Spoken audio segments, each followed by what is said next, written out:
Hello.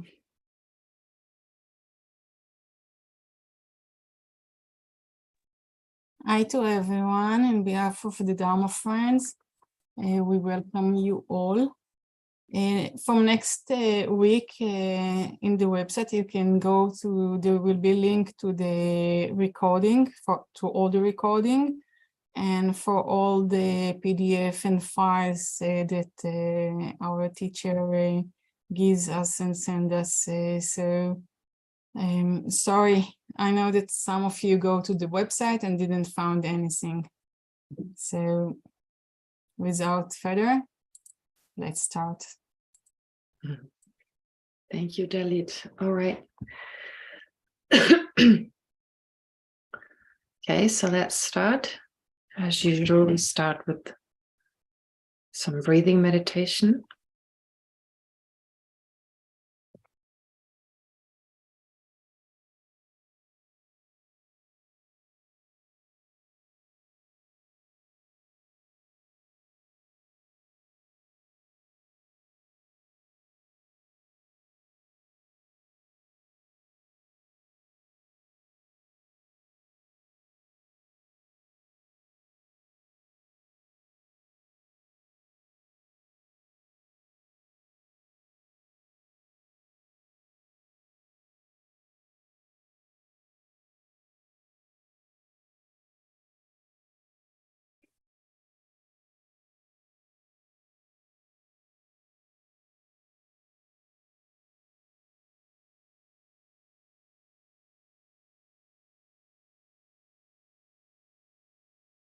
And then in order to generate the right kind of motivation, let's first visualize Buddha Shakyamuni, who appears in the space in front of us.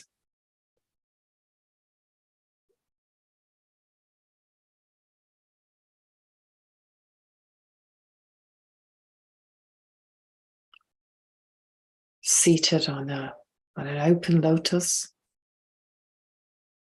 a sun and a moon disk.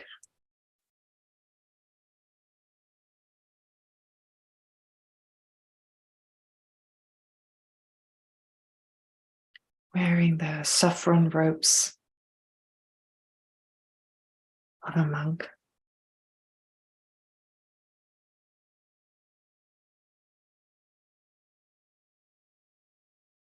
His right hand in the earth-touching mudra, or earth-touching gesture.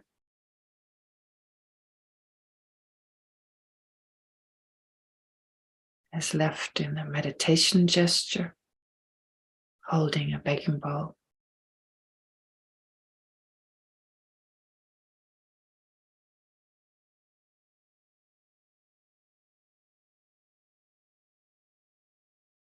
Being inseparable from your lama or lamas.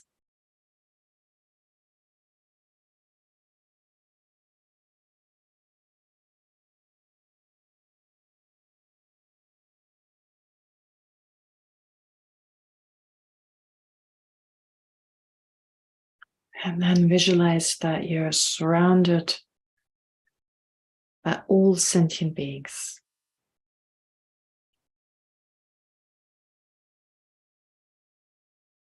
All of them appearing as human beings.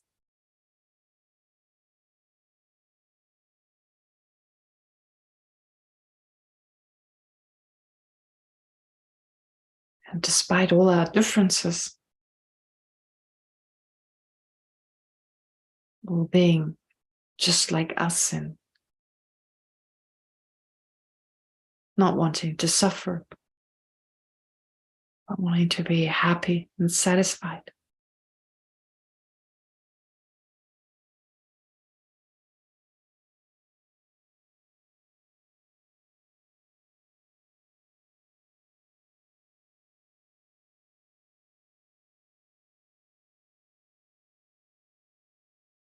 And so let's start to generate affectionate love towards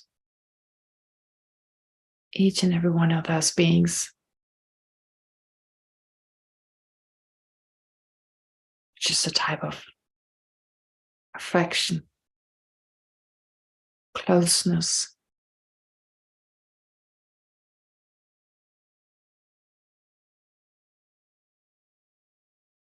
a feeling of affection and care.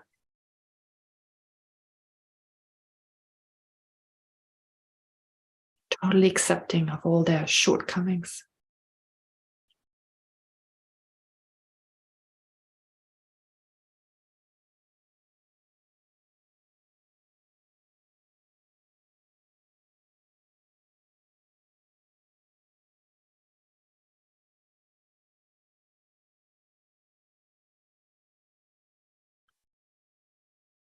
And that affectionate love then gives way to great compassion.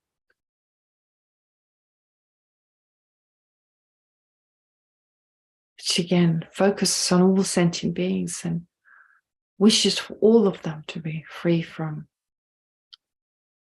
any type of suffering.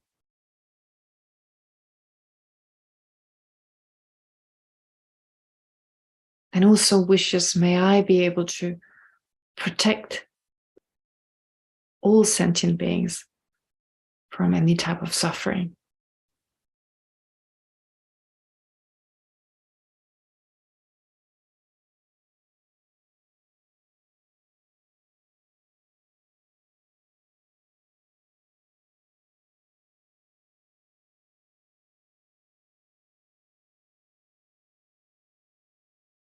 And that aspiration, that wish then turns into determination.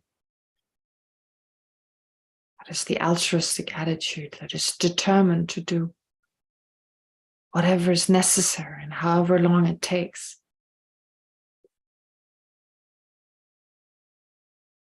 to help sentient beings overcome all their suffering.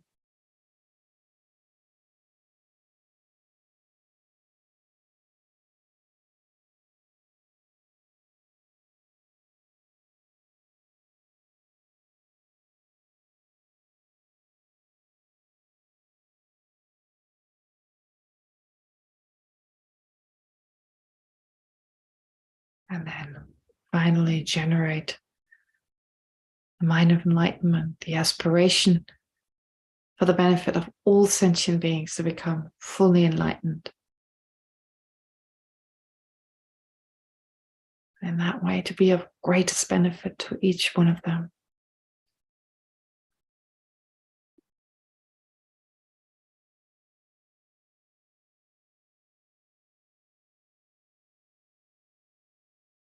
I think that it's also with this motivation that we continue to study the fundamental wisdom. It's for the benefit of all sentient beings.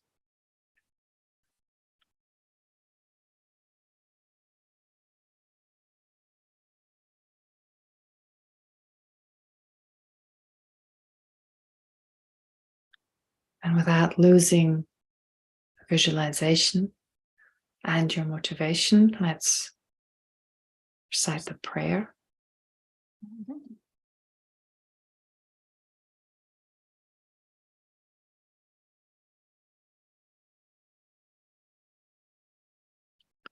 I go for refuge until I'm enlightened, to the Buddha, the Dharma, and the Supreme Assembly.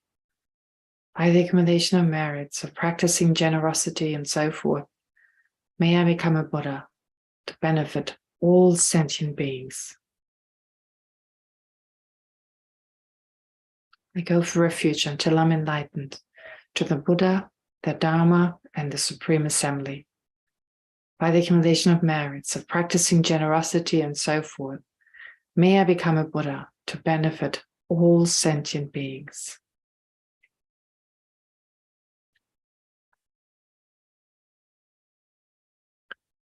I go for refuge until I'm enlightened, to the Buddha, the Dharma, and the Supreme Assembly.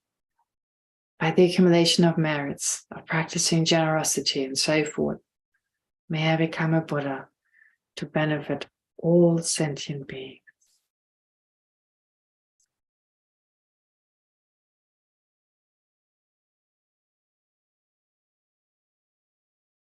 Right.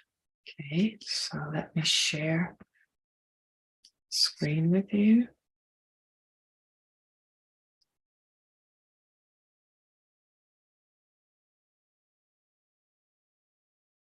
Alit, can you enable me to share the screen? Right now I'm disabled. Let me just check again. Oh yeah, there it is. Okay. Right, and then we've got first. What is it? The number outlines. Can you see the number outlines? Okay, great. Okay. Now, for this week again, we continue first with the Lamrim. Of course, for you to practice this on a daily basis, together with what we study here about emptiness.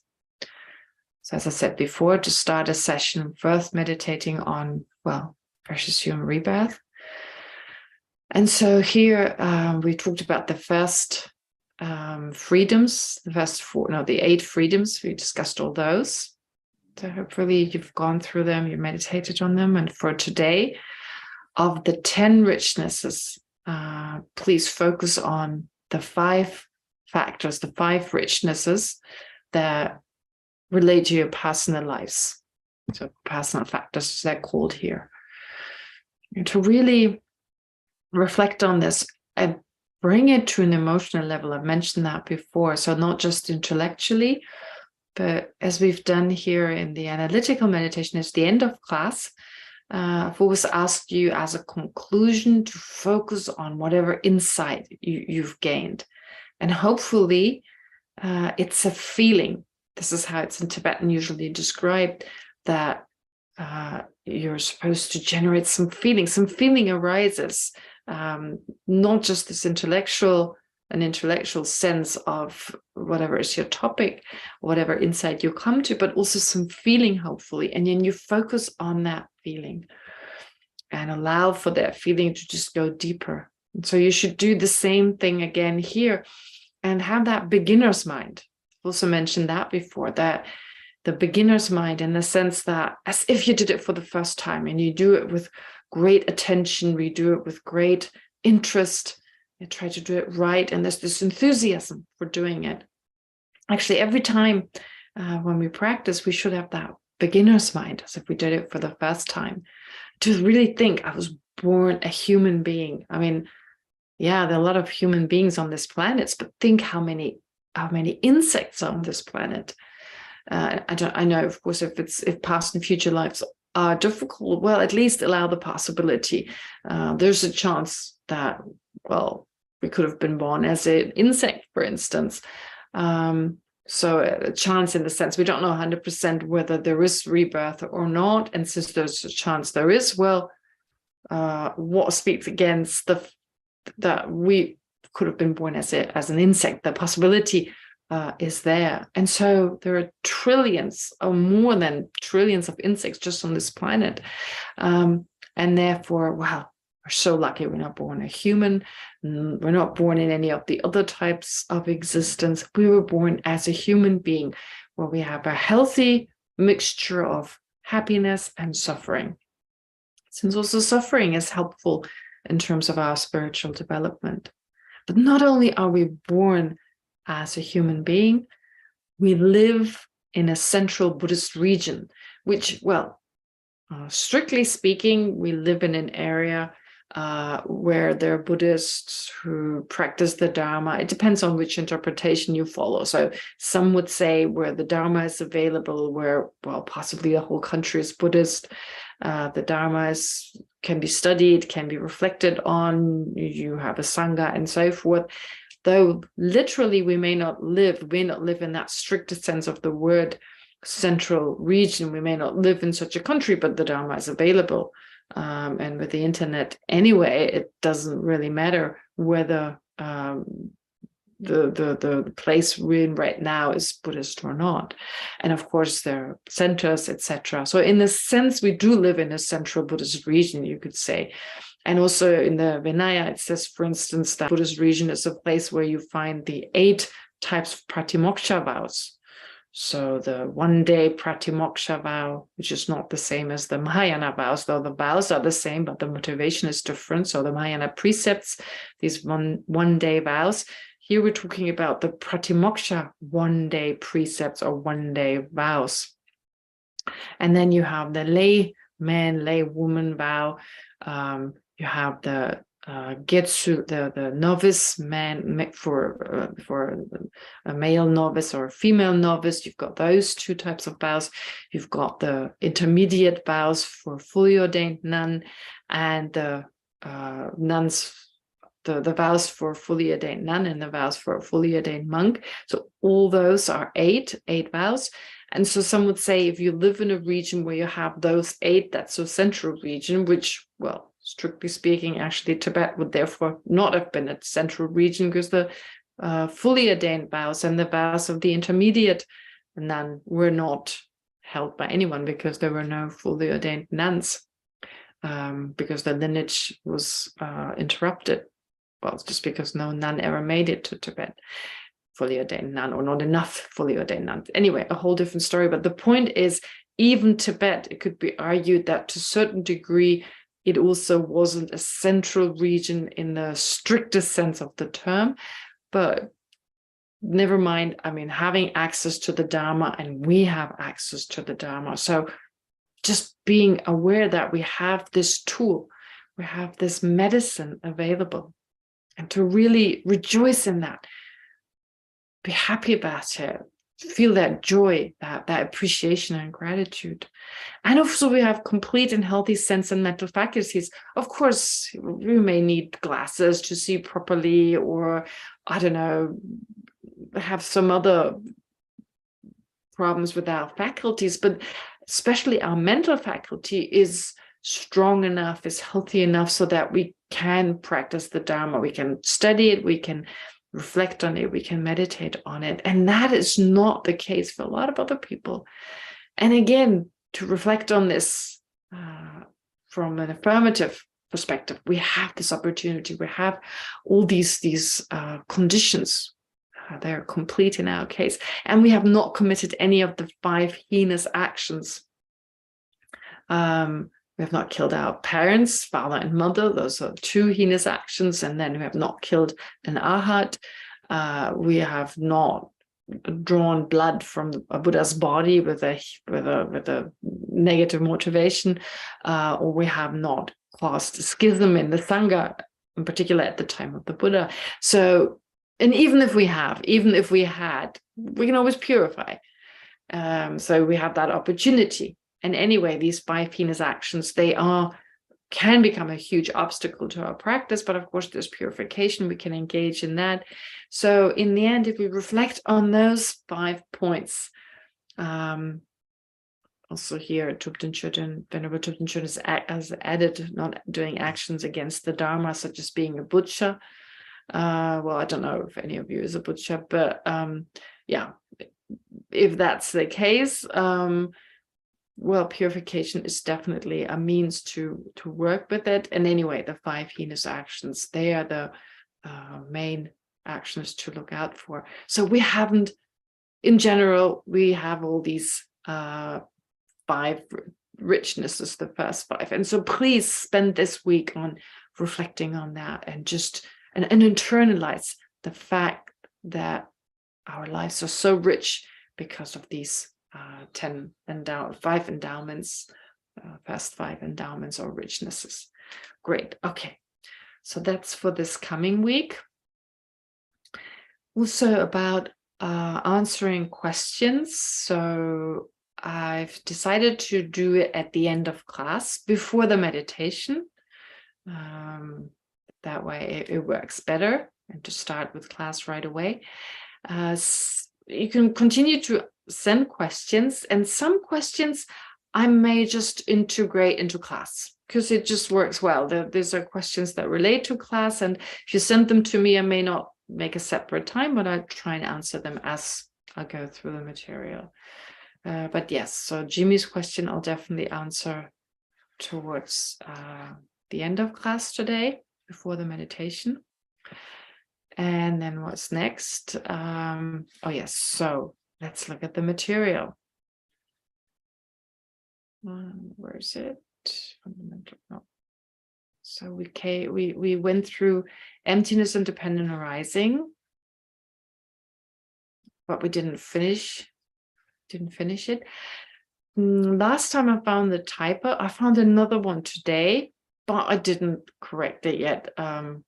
It was last moment that I found it. So never mind, I'll do it next time. I'll give you a version that is corrected. And if you find mistakes, of course, please let me know.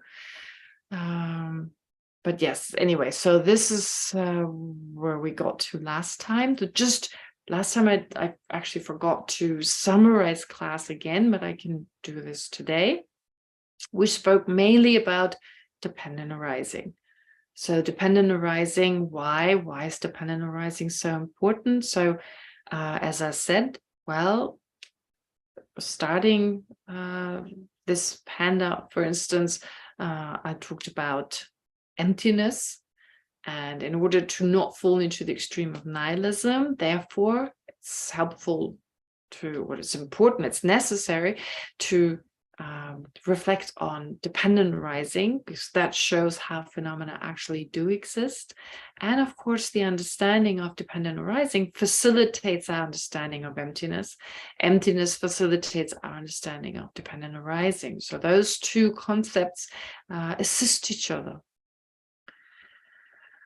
And dependent arising, as you've heard me talk about, even without bringing it back to emptiness, is very helpful to deal with certain afflictive emotions that we have with regard to certain people. I'll also speak more about this today. And in particular, when we talk about dependent arising, we talked about three types. The first type is described as dependence on causes and conditions. So impermanent phenomena that constantly change. These phenomena are dependent on their own causes, on their own conditions. So an understanding of that, well, first of all, helps us to understand phenomena can't exist the way they appear to us, as if it was inherent in them to be a sprout, for instance. So here you have a sprout growing from a seed. Initially, you had a seed, and then the sprout grows from the seed. Can you see the screen? Can you all see that? Yeah, good. Okay. So therefore, since this sprout here, let's say, okay, so this is a sprout here. We could, of course, disagree. Some would maybe say this is still a seed and this is a sprout. But anyway, taking it that this is a sprout already, or this is definitely here a sprout. So here you have a sprout, and this phenomenon cannot be intrinsically a sprout, because if it was intrinsically a sprout, it wouldn't have to depend. It would have always been. It just would by its own nature be one. It wouldn't depend on anything to become a sprout, and it certainly wouldn't depend on the preceding seed. And of course, the sun, water, and so forth, all the conditions that help the seed to transform into a sprout. So that's one factor. But also, in terms of the way phenomena appear to us, it seems to be so concrete, so clear. Oh, first it was a seed, now it's a sprout. But if we look a little closer, based on this understanding of causes and conditions, or the dependence on causes and conditions, well, when was that first moment when that which wasn't a sprout yet, the seed, when was the first moment when that stopped being a seed and that became a sprout? When was that first moment? First of all, it's really difficult, especially on a subtle level, to determine, oh, so this is a seed, this is a sprout. I mean, the subtler you go, the harder it becomes to say, oh yeah, we no longer call that a seed, we now call it a sprout. There'd be a lot of disagreement on that. And secondly, there is no smallest moment in time. Any moment can be again subdivided. So where's that exact moment? And if you don't have an exact moment during which the sprout came into existence, how can you have an exact sprout? An inherent, a precise, a concrete sprout, the way it appears to our mind. Okay, so we had that discussion, therefore, about causes and conditions. Just this very, just that introduction. I mean, there's a lot more we need to discuss, but that's part, of course, of this course. The second type of dependence we discussed is dependence on parts, which is slightly subtler. So that everything that exists, and that does not just refer to impermanent phenomena, but anything that exists has parts, is made of parts. So parts, what does that mean? It can mean spatial parts, like a left side, a right side. In the car, in the case of the car here, I use the example of the car. So the door, the wheels, and so forth. So these kind of parts that occupy space. Then you have attributes, being big or small, existing, being impermanent, for instance. Those are all attributes. And then, of course, the function that something like a car performs, the function of moving, for instance. Of course, we're not saying it does so independently of someone driving the car, for instance. But still, in dependence on someone driving the car, we can say the car moves. I mean, even a person, when the person drives the car, it doesn't do so independently. It's always dependent on something that a person drives a car. Similarly, we can say a car drives, even though it depends on someone driving it or doing whatever's necessary for it to move. But still, we say the car performs the function of driving. So those are all parts of the car. So far, that's pretty clear. And still, there's a sense there's this car that owns these parts. I mean, we even talk along these lines. We say there's a car that has parts. And to our mind, we're not satisfied with merely labeling, car on the basis of some parts, and then saying the car has parts, labeling it that way. No, our mind believes there's more than that. There's something more concrete.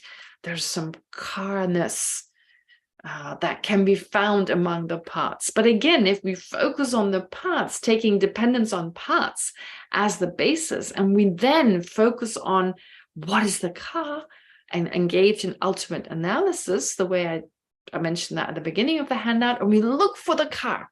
We look for the car. Really, that's it, ultimate analysis. What is the car? Where is it? You've got a picture of taking apart a car. Here's the process of taking it apart.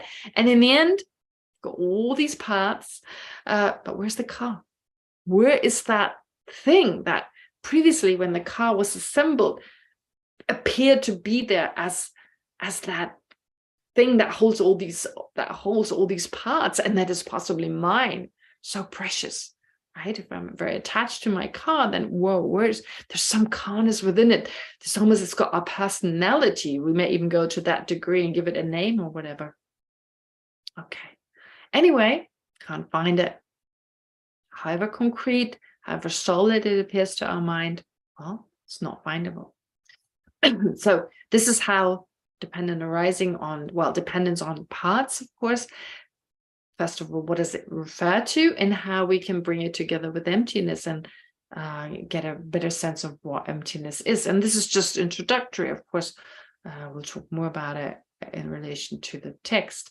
Oh, and not just the parts, as I previously talked about, taking apart the car, but even without taking apart the car.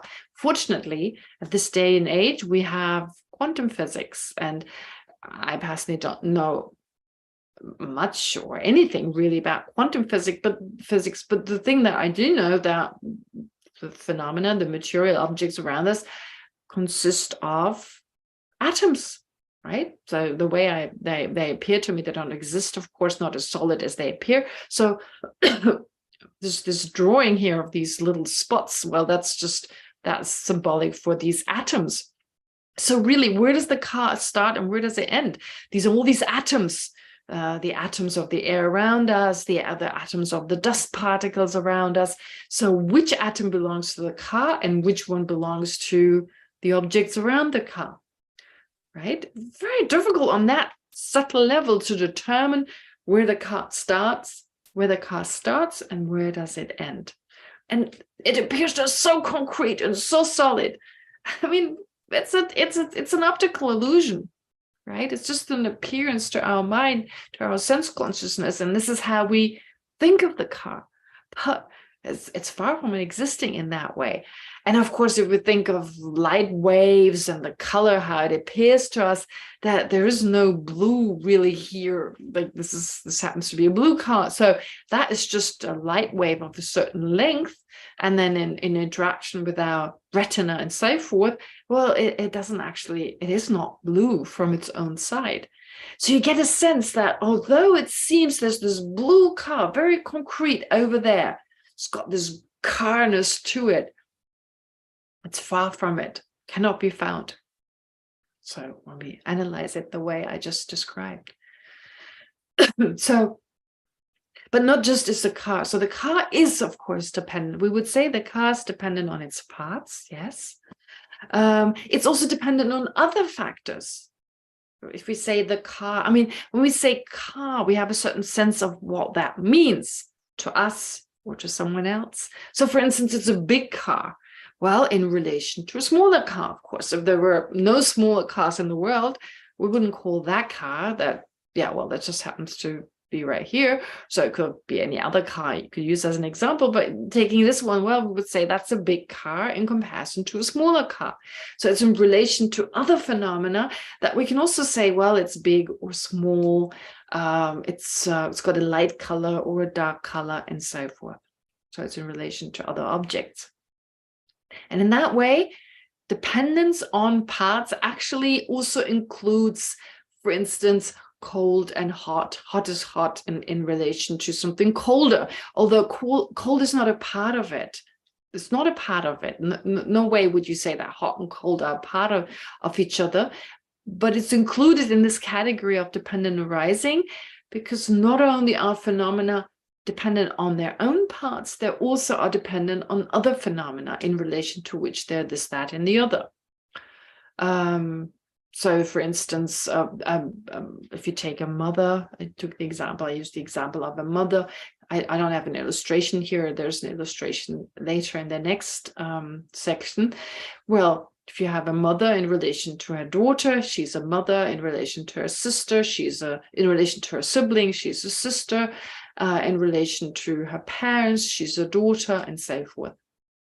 So the identity of this woman has come together on the basis of her parts and on the relation to other people. So she's female in relation to her mind and her body. She is a woman in relation to, well, her body, of course, as a female, but also in relation to her child, and so forth. Okay, all right. So we went through this.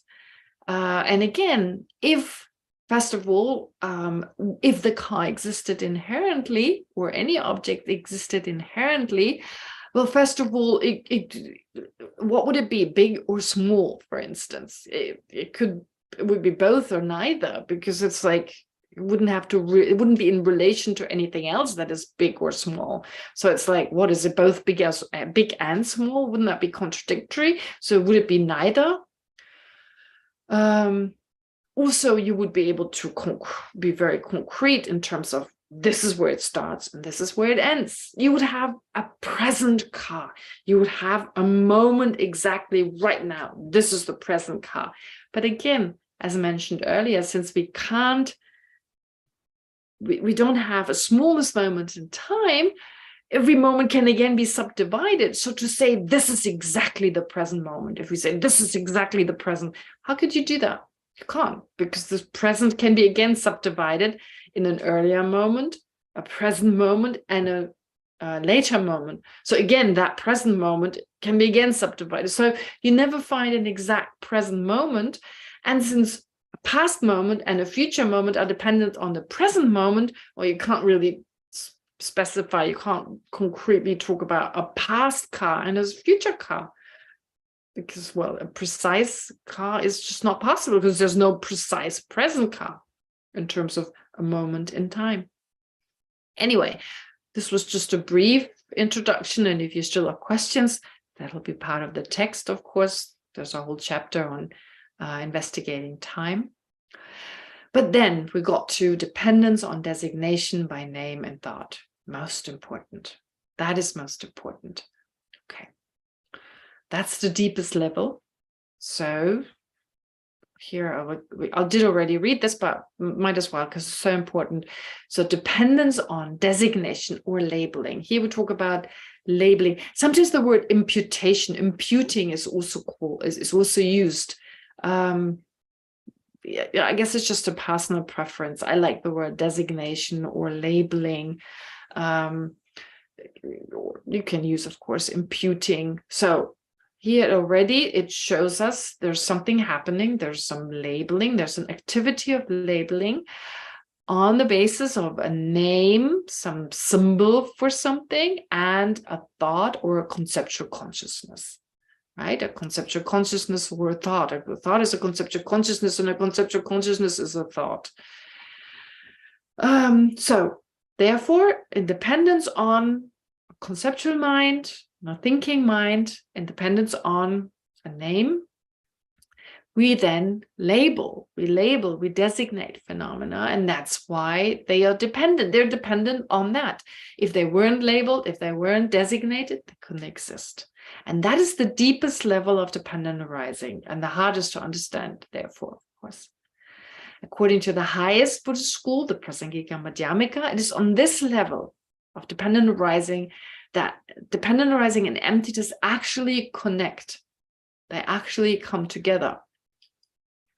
They connect in the sense that, well, you really understand, if you really understand emptiness, it helps. Well, then after you've understood, if you realized emptiness, then based on that, you can actually understand dependent arising. So the understanding of emptiness has to precede the deepest level of dependent arising.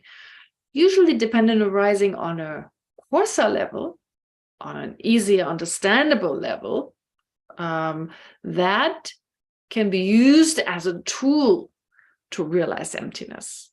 But in the case of the subtlest level of dependent arising, you can only understand that once you've understood emptiness. And they really connect because it really makes sense. I mean, it really makes sense. Previously also made sense, but dependence on causes and conditions, dependence on parts, they also connect to emptiness, but they still leave some questions. They leave open some questions. There still seems to be some room for a little bit of inherent existence, right? So it's like you could still kind of mentally have a sense, but there's still something there from the side of the object. But with the deepest level of dependent arising, that no longer makes any sense. Okay, but that's to be seen because it's of course difficult to understand. The reason that they connect is that emptiness describes the way in which a phenomenon does not exist, whereas dependence on designation takes the same phenomena from an affirmative perspective. So it's really talking about the same thing, just from a slightly different perspective, presenting it the way it does exist. So of course, we're not saying phenomena are non-existent. So dependence on designation by name and thought refers to the fact that a phenomenon designated by a term, and here term doesn't necessarily mean a word. It's usually, this is how we usually think. I mean, we think in a certain language. I said that last time, but sometimes we think of something and we don't know the word for it, and just an image appears to the mind. So in that case, it's a term. It's a mental term in that it's really just an image. Or if you think of a piece of music, it's not an image as such. It's not a visual image that appears, but something representing that music. I don't know the name of that music. I don't even mentally think of the word music. I don't use a term. I just have this audio, this image, or no, not image in the sense of like a visual image, but something that represents that music to me, whichever way it appears to my thinking mind. And that is the term in that case. right? And the conceptual mind is, of course, the thought thinking about this piece of music. So that is, your mind is labeling. Your thinking mind is labeling as it thinks about this object. So without that, without such a mind, nothing could exist. Okay. And I want to remind you, when we say things existing, reality, okay, so for something to exist, it's real, it exists, it's a reality. But really, there's my reality and there's your reality, and the sum of these realities, that's what we call reality, right? Therefore, my reality depends on my thoughts. Your reality depends on your thoughts. And so this idea of things are just labeled by our thoughts doesn't seem as far-fetched. Possibly if we become aware there is no objective reality from a Buddhist point of view, there's really just the summary of the sum of everyone's reality. Okay. Anyway, so, but going back to phenomena being labeled, phenomena being just labeled. A flower, here's the example, it exists in dependence on a conceptual consciousness designating flower. Okay, let's take the word flower here. That's the medium, the name we use here. So on the basis of something that's important, a stem, leaves, blossom, etc., and so forth, that are arranged in a specific way, they perform a particular function. So based on that, a conceptual consciousness labels flower independence on that basis of designation. And if it was not labeled a flower, it would not be one. Okay, so here there's someone seeing a flower, basis of designation, the blossom, the leaves, the stem. Okay, and so there's the thought, there's a flower. Okay, so that's enough. That's enough for the labeling. It's not like, let's discuss, I'm going to call this a flower from now on, because of course you can also do that, get together with other people, but that's just a very coarse way of labeling. It's just a thought. It's this, it's that, and so forth. And think how many thoughts we have on a daily basis. This is this, this is that. He did this, I did this, and so forth. So all these thoughts, of course, based on a basis of designation. It's not like making things up. Sometimes, of course, we make things up. But many, probably most of our encounters on a daily basis, a basis appears and we label. A basis appears and we label. Appears to our sense consciousnesses, appears to our mental consciousnesses. Okay. So there's a flower, merely labeled. A $100 bill, I mentioned that last time. Okay, merely labeled. Okay, just on the basis of a paper. The flower seems more difficult because the flower grows on its own. It doesn't require human intervention. I mean, yeah, you can, of course, add some fertilizer and so forth, but even if you didn't, there are plenty of flowers that grow in the wild. Whereas with the $100 bill, well, it's really so man-made. I mean, it's like, you know, it's not even we all decide together, my $100 bill, they're going to be the real ones. No, it's the American, well, in the case of American dollars, is the United States Mint.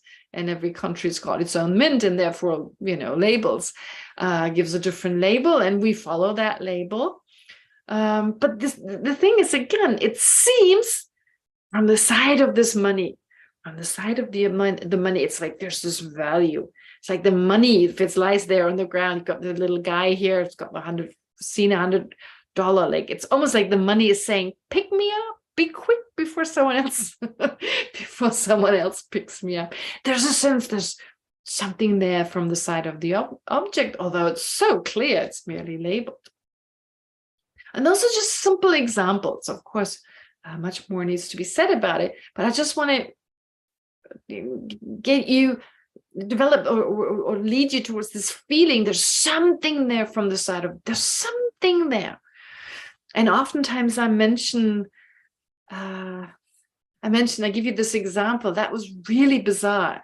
When I was in India in November 2016, it must have been, I think that was the year Trump was, he became the president of the United States. So it was that year that the president of India decided to devaluate, I think it's called, to devaluate the rupee, or a certain current on the rupee. So I think it was 100, no, it was 500 and 1,000 rupees had no longer any value. And he decided it from one night to the next. Chaos in the country. Anyway, it was so bizarre. This money that was inherently had this value one day had no value the next day. And this automatic response, you see the money, you go, oh, no, but there isn't. In the sense, it seems seems to be something from the side of the object, some value, and suddenly that was gone. And you could still, after some time, due to the habituation, there was a sense, oh, there's still something coming from the side having this value, right? Okay, anyway, those are just examples that may be helpful. I mean, like something like money that so obviously given a certain value. But we can now apply this also to the I. The I is also exists in dependence on a conceptual consciousness designating I. Of course, there's more to it. We don't just say I. I is what we call ourselves, unless we talk to ourselves in the third person, call ourselves by our own name. Usually, what do we call ourselves? We call ourselves I.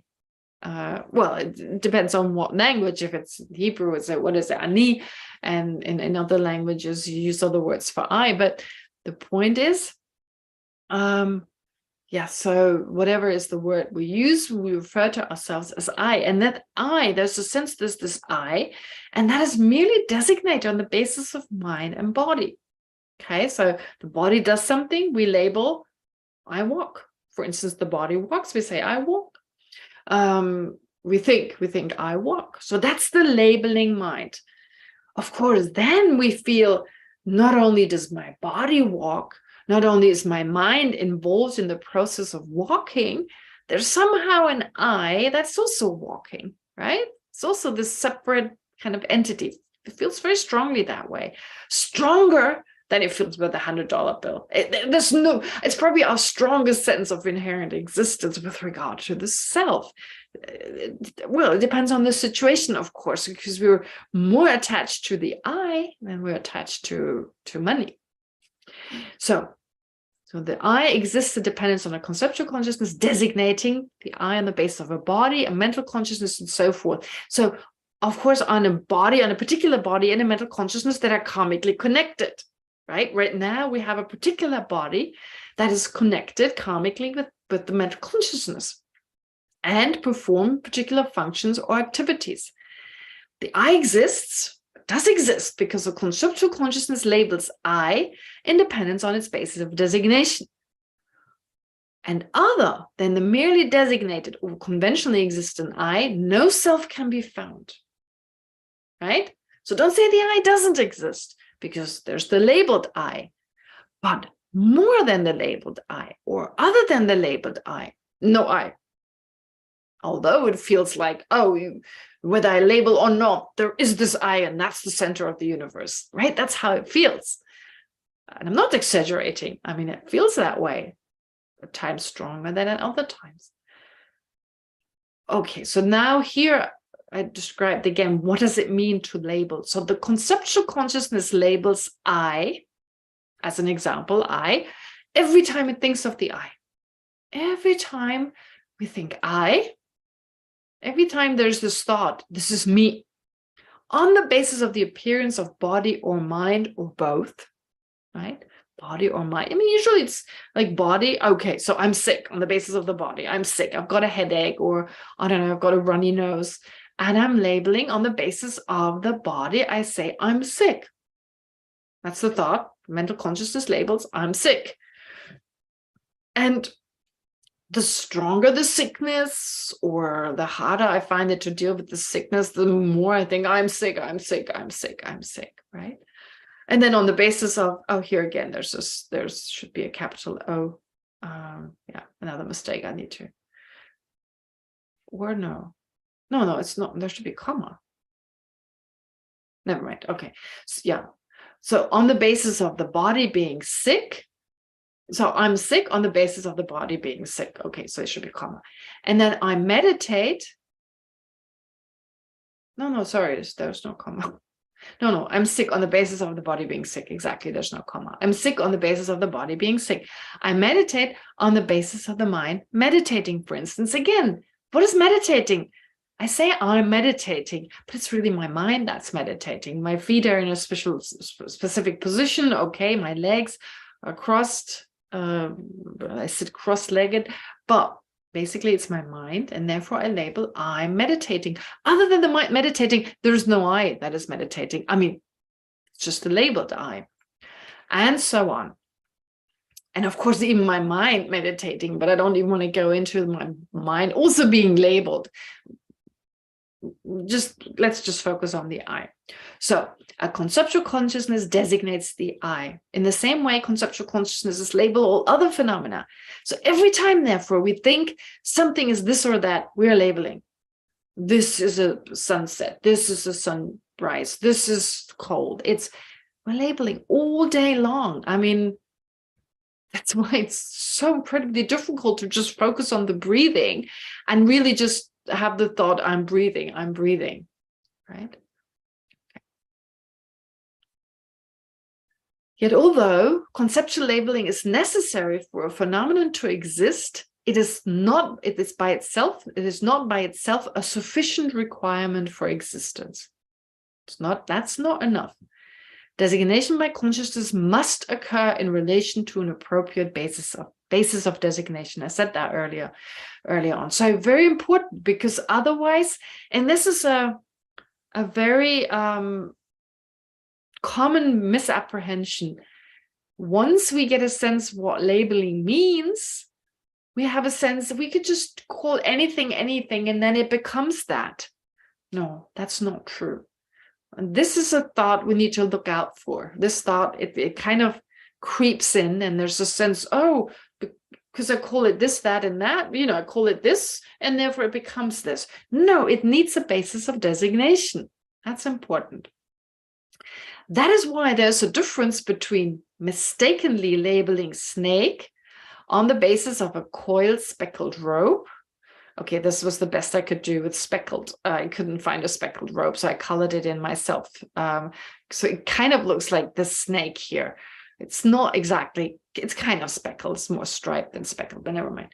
So here you've got a speckled rope, a coiled speckled rope. And is this the basis of designation of a snake? No, it's not. What we ordinarily refer to as snake, what we call a snake, has this kind of, oh, great. I like when it does that. Yeah, so it has this kind of body, and of course the mind that goes along with it. And we call that a snake. That we don't call a snake, but there can be a mistake. It was too difficult to put this guy in a dark room. I didn't know how to do that, so never mind. Just think he's in a dark room, this guy, and mistakes this coiled speckled rope, and therefore there's the thought, there's a snake. So based on this basis, but it's not the basis of designation. It's wrong. It's some basis of designation. It's a basic basis of designation of the rope, of this particular rope, but not of a snake. So there's this mistake, therefore labeling a snake. In this case, it's not mistaken. The basis of designation is there. But although this is not a snake, and this is, why? Because, well, conventionally, we refer to something that has those parts. We label on the basis of those parts, the mind and body, which are parts of the snake. We label snake, but we don't do this on the basis of this. Therefore, we can say conventionally, this is a snake and this isn't. But those two have something in common. In neither case can you find a snake, different from the labeling. So here, there's no snake to be found. Just other than the thought snake, there's no snake to be found. But there's no snake to be found here either. And still, in one case, we say it's correct, and one can say conventionally it's correct, and in one case it isn't. Okay, so that's a very important example we use. Many of you are familiar with it. But even if you've heard it over and over again, this needs to be internalized. We need to internalize this over and over again to get a deeper understanding of this. Okay, so in the first case, the coiled speckled rope is not the basis of designation of the snake because it does not perform the function of a snake, obviously. Whereas in the second case, the snake aggregates perform the function of a snake and thus are a suitable basis of designation. So therefore, even though anything that exists is merely designated, whatever is merely designated does not necessarily exist. Because the snake that is labeled in dependence on the coiled speckled rope does not exist. Okay, so that's important to understand. Whatever exists is merely labeled, but whatever is merely labeled doesn't have to exist. Okay, but anyway, we are only interested in that which exists. So yeah, there's wrong labeling. Okay, you can mistakenly believe this is a snake, whereas it's not. Or you could mistakenly believe that this other person doesn't like you, although they do like you. Or you can mistakenly think that they like you, whereas they don't like you. That's just a mistaken label. Okay. But we're interested in that which conventionally is said to exist. Okay. However, both the snake designated on the basis of the rope and the snake designated on the basis of the snake aggregates are similar. That's what I said earlier, are similar in that they cannot be found as existing independently of designation and inherent in the rope or the aggregates. Cannot be found. Can you find the snake within there? Where's the snake within there? Is there any snake to be found? Is this the snake? Is that the snake? Right? I mean, the mind is not the snake. The body is not the snake. There are different minds at different times, right? There are coarser minds and subtler minds. Which mind is the snake? It's only one snake, but how many minds are there? And then body parts. Really, there's no snake. There's nothing found from the side of the object. So it's merely labeled. And if you say animal, okay, so there's more than just a snake. There's also an animal. Okay, the animal, where is it found? Not there. There's a speckled rope, a speckled snake. Again, where's the speckled snake? But whatever idea you have of the snake, every time there's a thought, it's this, that, and the other than being merely labeled, in this case, on a basis of designation, nothing can be found. But to our mind, that seems like, no way. It appears there's something there, right? We always end up kind of feeling, but there's something there. Yeah, that's just our familiarity. That's just our habit to feel must be something from the side of the object. So we're slowly dealing with that habit, really. Okay. That is why past masters, but anyway, in both cases here, there's nothing found independent of designation. There's nothing found inherent in the rope or the aggregates. That is why past masters gave the example of labeling a snake on the basis of a coiled speckled rope in order to illustrate the third level of dependent arising. So that's really important. But also, furthermore, conceptual consciousness not only labels things and depends on their basis of designation, it also designates them in relation to and in dependence on other phenomena. In relation to and therefore in dependence on other phenomena. So a man is labeled son in dependence on his parents.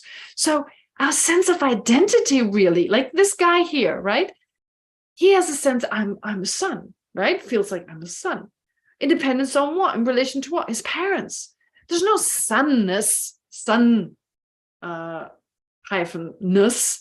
There's no son being a son somewhere found in his body, but it's just labeled. He's a grandson in relation to his grandparents.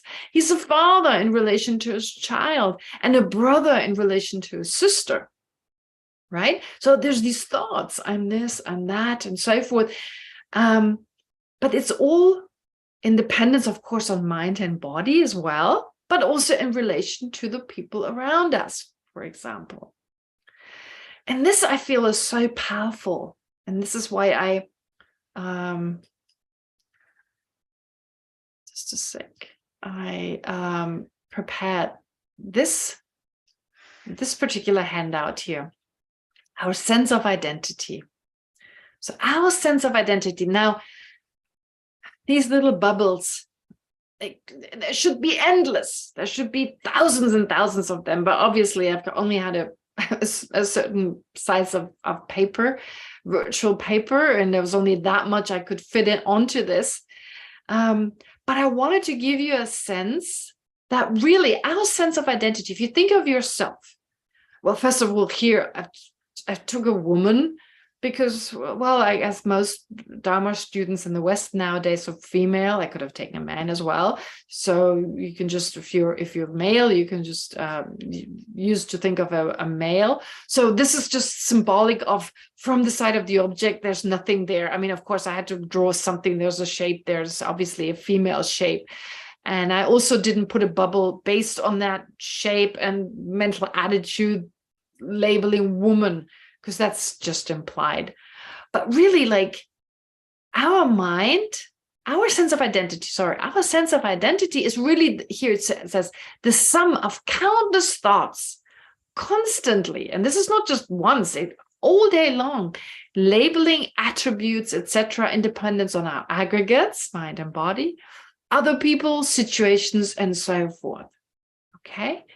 So here, for instance, in dependence on my parents, there's the thought I'm a daughter. And that is reinforced, of course, I'm a daughter. My parents, I'm a daughter, I'm a child, I'm not a child, but I'm the sense of identity of being a daughter and the responsibility you may feel with regard to that, and so forth.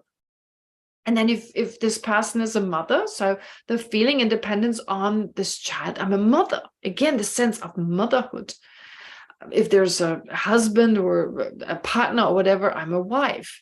Independence on grandparents, I'm a grandchild. Then independence on my citizenship, for instance, here the example is being American. I keep using the American example. So I'm American. I'm a citizen of the US. And so I put these little pictures because sometimes it's just these symbols that appear to our mind. It doesn't always have to be the words, as I said earlier on. So the basis of designation may just be a passport or whatever else I'm thinking of, whatever else the basis of designation. Of course, a valid basis of designation anyway, unless you have a fake passport. You only get an American passport if you have citizenship, I believe. Yeah. And so therefore, based on that, independence on my citizenship, I label I'm American. But where's that American? Where's it found within me?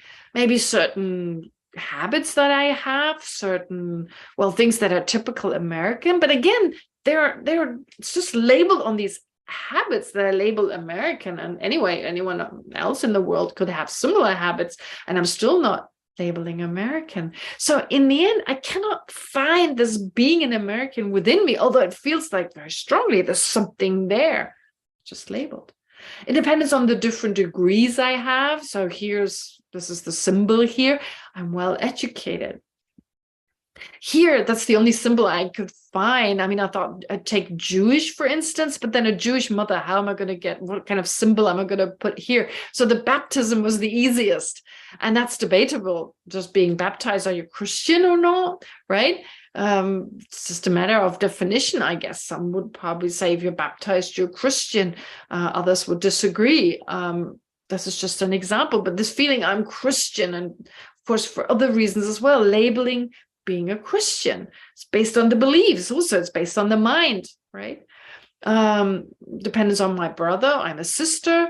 Dependence on my mind, really, the temper, I get easily angry. Dependence on my appearance, I'm pretty. It's a mirror that helps me to decide that. Independence on my weight, I'm overweight. Depends on the exercise I prefer. I like jogging. I could have said poor as well, but it was easier to get money or whatever as a symbol. So being affluent, being able to repair cars, and again, having a certain image of that. Depends on the relationship with my friend. I'm a good friend and I like ice cream. So basically, what is our sense of identity? It's these thoughts. It's this collage, as I usually call it, of thoughts that keep changing, of course. Okay, I'm always going to be a daughter. My whole life, I'm going to have that thought, unless One day I'm old and dement and I forget I was a daughter, for instance. But other than that, I'm probably my whole life I have that sense. But my citizenship could change. My religion certainly could. My appearance can. My weight and all that, of course, keeps changing. And our sense of identity, that changes too. But these attributes, they are just like the eye, merely labeled. They're not inherently existent. They're not inherently existent and thus not findable in our mind or body. None of them can be found, right? That may be scary. It's like, whoa, where am I? Oh, this label, that's good enough. That's all you need to be who you are. It doesn't make you any lesser who you are. But there's no solid, concrete person who likes jogging, person who gets angry, some sister here. So really think that's our sense of identity. And that's why we can change. Because if that was inherent in us, how could we change? I would always, if it was not dependent on what I like and dislike, and of course dependent on labeling, I would always be the same. Wouldn't that be sad? I could never become anything. I could never change in a better way, in a way in which I'm happier with myself, and so forth. Anyway, I thought to just, kind of depict that in the way in which I just did. But of course, going back to the previous handout, where is it? Here it is. Yes. So here we go. Now I cannot make it. No, I can't make it larger. Can I? No. All right. So, and this was where it started with this idea, of course, son, grandson, brother, father. But you see, there's so much more to it. Apart from being labeled a son, grandson, brother, and father in relation to his parents, here it's a guy.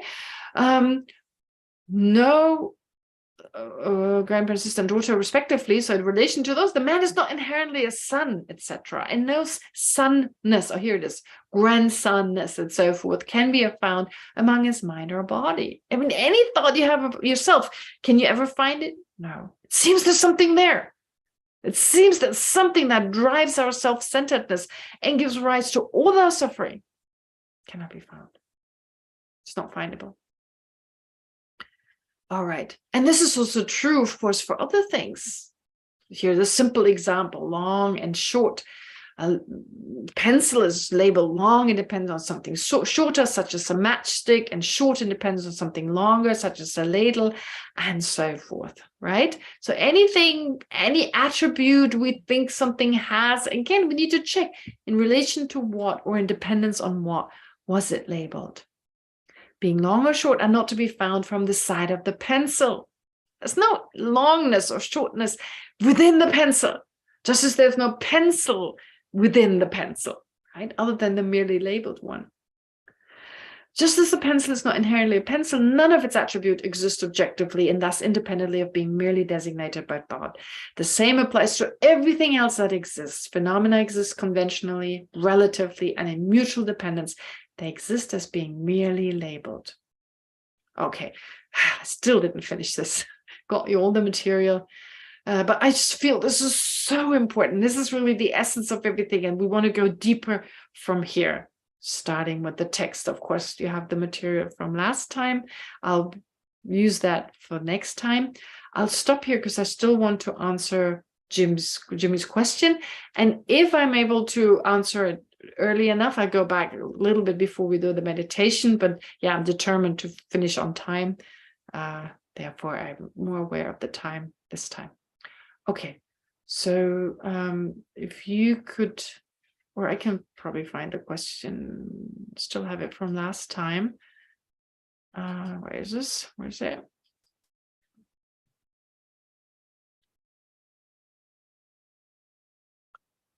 Do you want me to share the question? Please, yeah, I stopped sharing. Okay, So if you just could. one moment. Yes.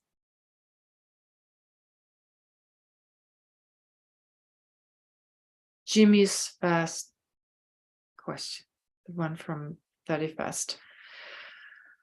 Okay, great. So this is an important question. So he writes in the Theravada, in Theravada Buddhism, most people never heard of Nagarjuna, and they do not use much reasoning at all.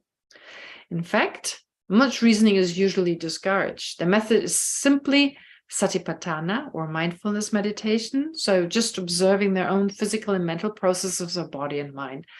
But just simply observing with mindfulness, they conclude that there are only physical and mental processes happening, and therefore there's not the things such as a self or me or person or man or woman, etc. So his question is therefore, do they arrive at the correct realization of the selflessness of person? Number one, is the above a valid method? If yes, then why is this method exclusive to Theravada and not used at all in Mahayana Buddhism? Is it maybe because by this method only the selflessness of the person can be realized, not the selflessness of all phenomena? Or are there other reasons as well? Maybe this could also not help in developing bodhicitta. Okay. Well, first of all, the Buddha, of course, taught many different methods. I think it's helpful to historically think about how the Buddha taught. Okay, let me just make sure I got the time. Yeah. So how did the Buddha teach? The Buddha taught in a very unique way. Whenever he met someone, due to his omniscience, he was able to know exactly what was best for this person, what was most appropriate in terms of this person's interests, aspiration, inclinations, abilities, and so forth. Now, later on, this gave rise to all these different teachings to so many different people, and then these teachings were brought together and organized. And some of these teachings, or an emphasis on some of these teachings, went to some countries. Of course, the entire Buddhist teachings in terms of the Four Noble Truths went to many different countries, but the emphasis was sometimes different.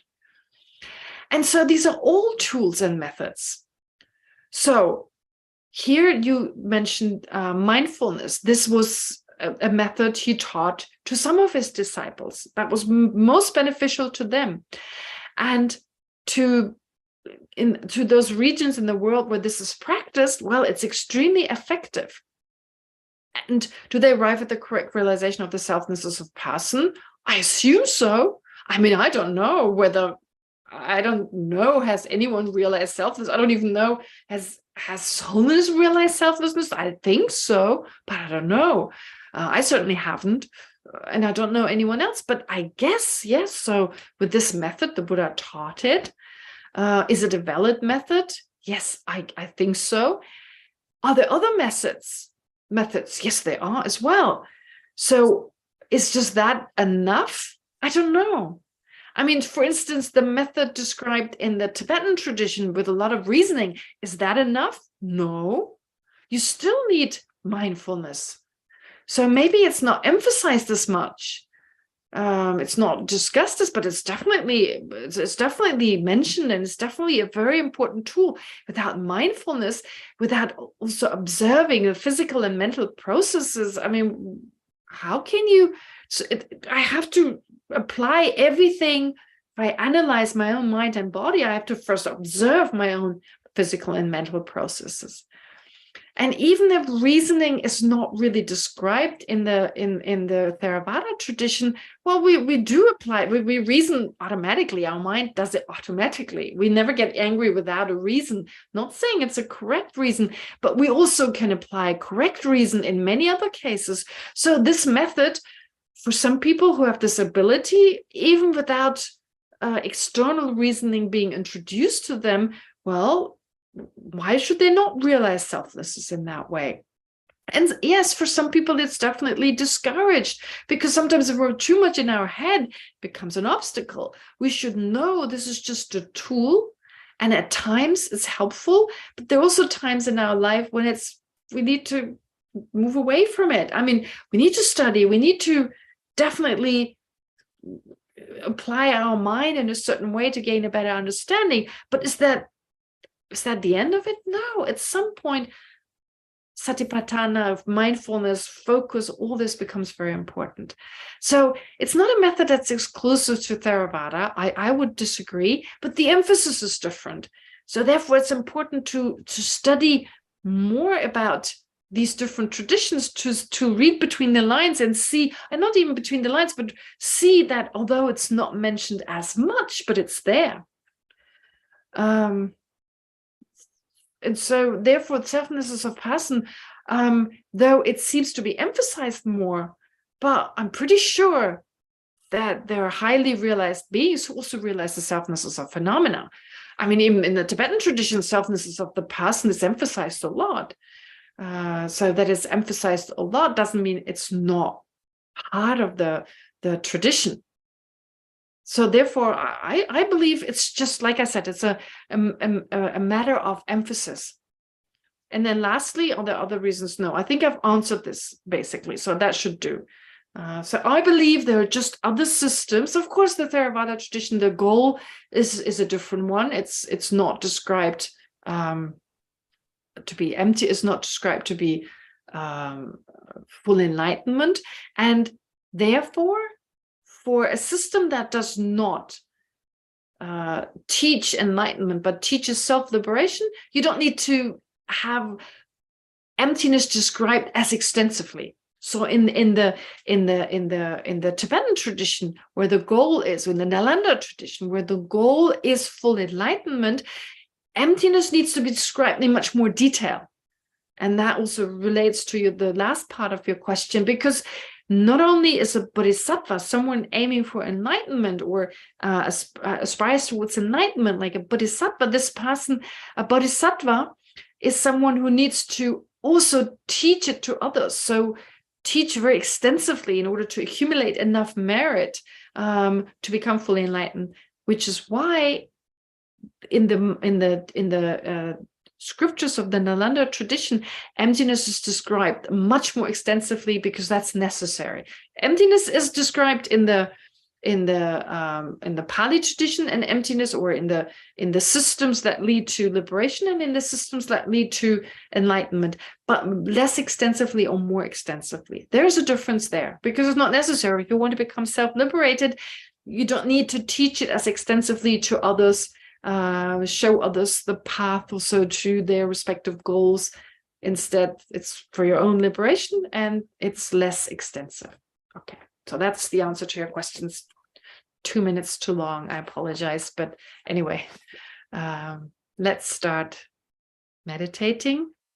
So the meditation I'd like to do is on, in particular, what we set out today, what we talked about, sense of identity. Of course, there are lots of meditations in the material really that we went through, but we can only do is that much, and you've got time to do the other meditations at home. So yeah, let's start then, please.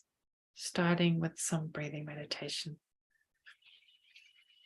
Just to let go of any disruptive thoughts, any exhaustion.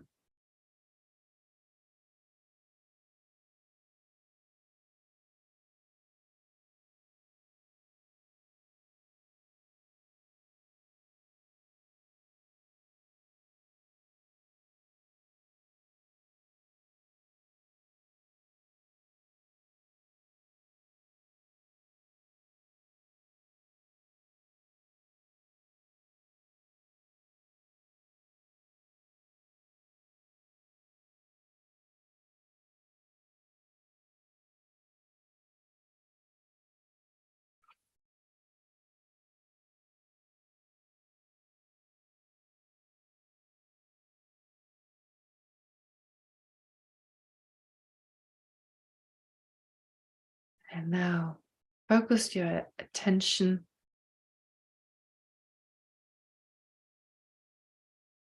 on your identity, on your sense of I.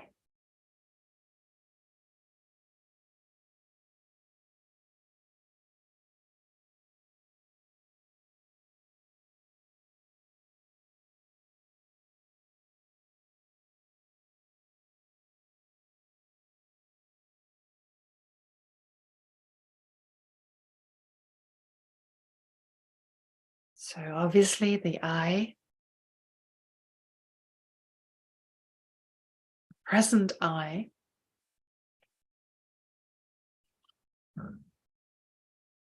depends on many causes and conditions.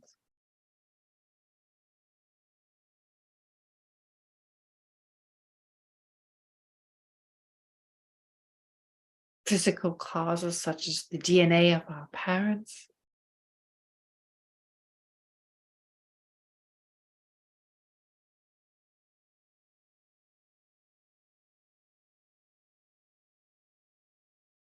our upbringing, education, and so forth.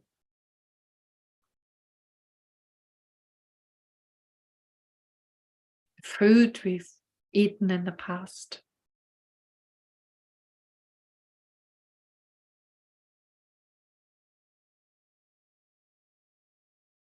The environment we grew up in.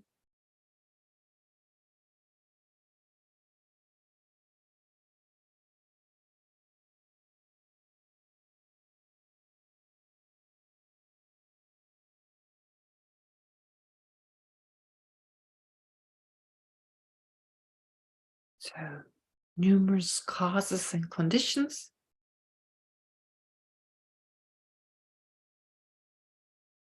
gave rise to who we are today.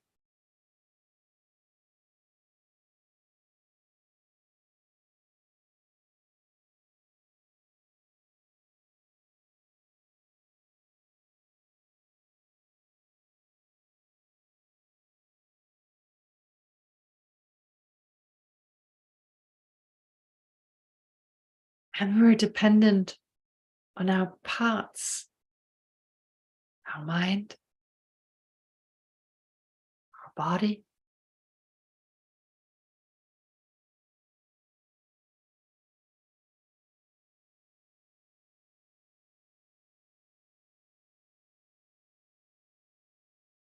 on our attributes,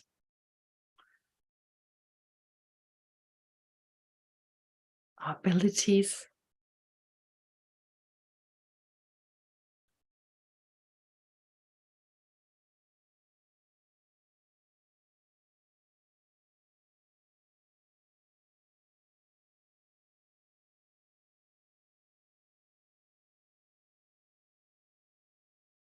We're dependent on other people.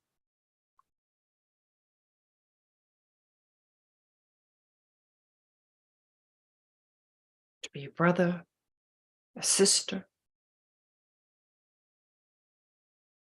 a son or daughter.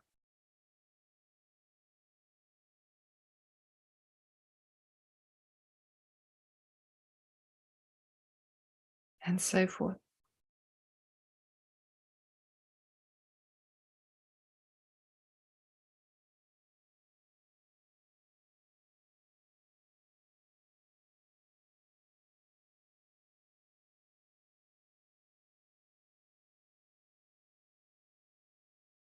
But on an even deeper level, our sense of identity is merely labeled.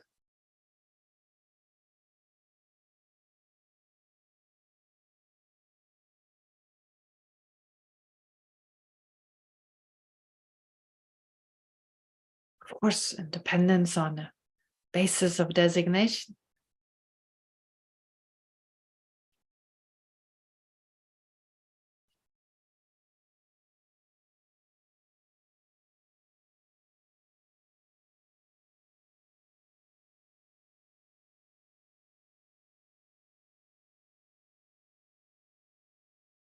But although it feels as if there was this inherent I,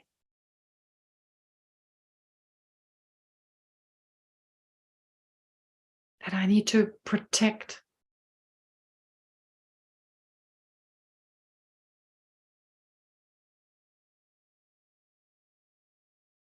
gratify,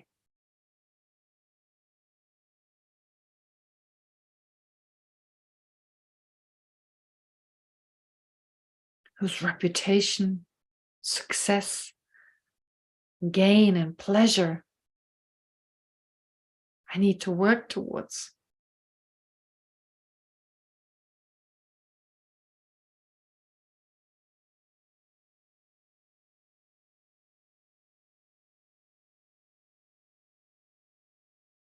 That I is only labeled.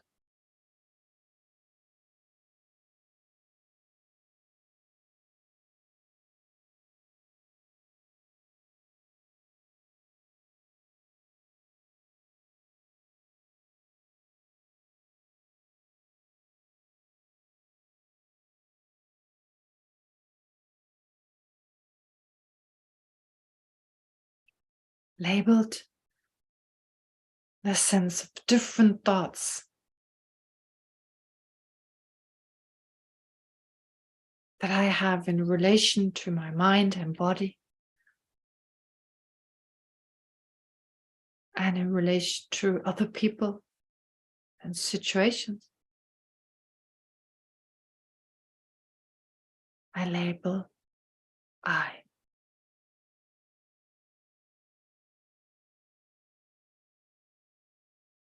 Woman, man,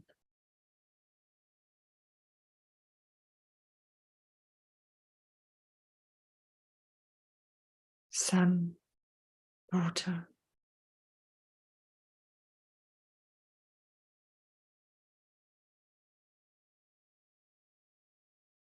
student, teacher,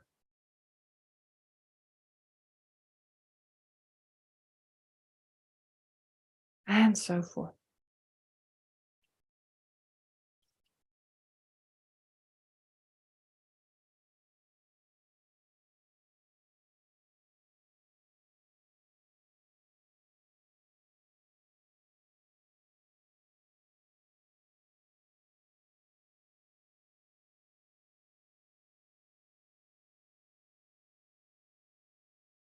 If I could remove all these thoughts, all these labels,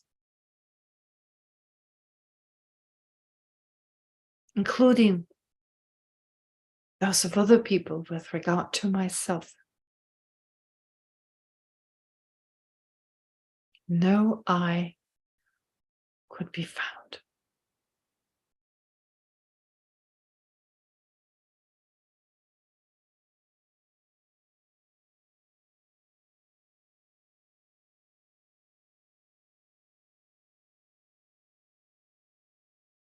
But the only I that exists is the merely labeled conventional I.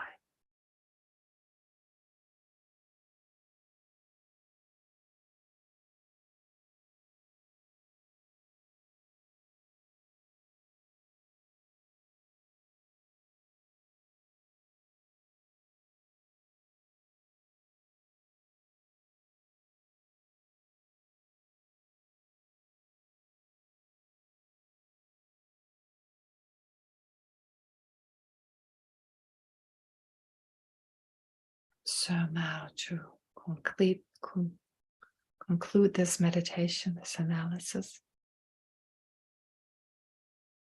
spend a few moments single-pointedly focusing on whatever feeling has arisen, whatever insight you've gained.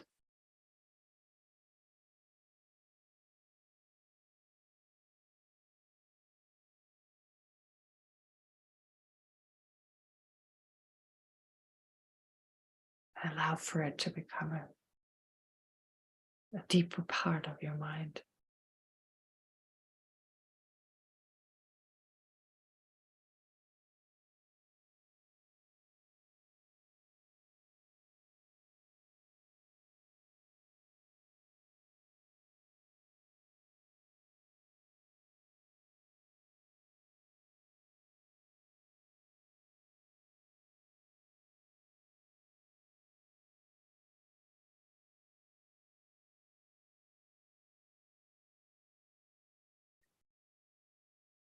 And then let's dedicate whatever virtue we've accumulated, whatever positive potential we accumulated together.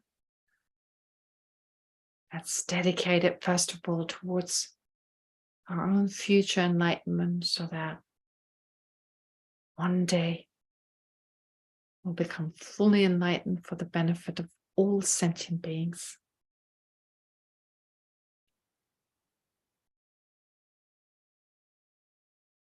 be of greatest benefit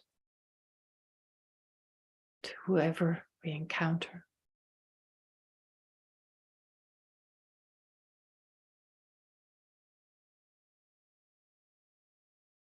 And that's also dedicated towards our kind lamas, like His Holiness the Dalai Lama and all other great lamas.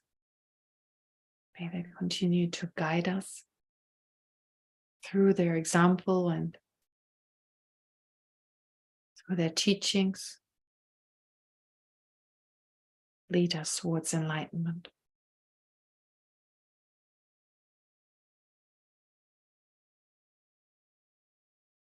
And may our virtue also have a positive impact on the people around us, the world we live in, even right now. May help for those who are sick, like Geshe, Tali Lubin, may they all recover very soon.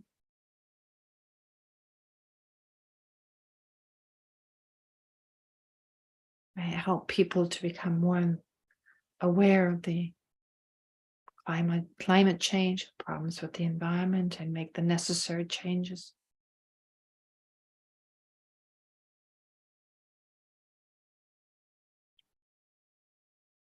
Reduce all the different conflicts.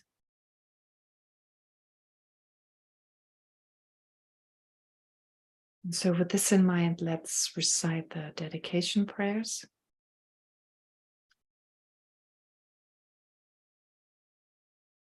Through the merits of these virtuous actions, may I quickly attain the state of a Guru Buddha and lead all living beings without exception into that enlightened state.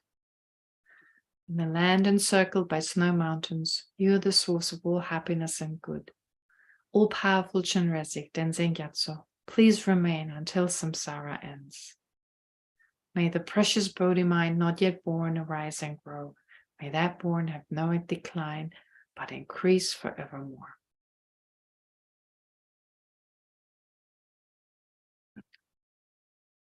Okay, thank you very much. And then all that's left is to remind you, please focus on precious human rebirth as part of your practice, the way we went through it.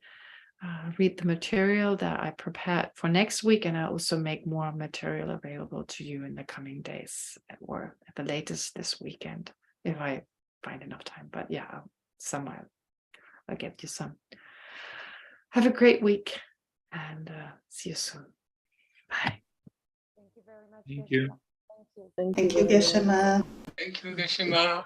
Thank you, Geshe-ma. Good night. Good night. Thank you.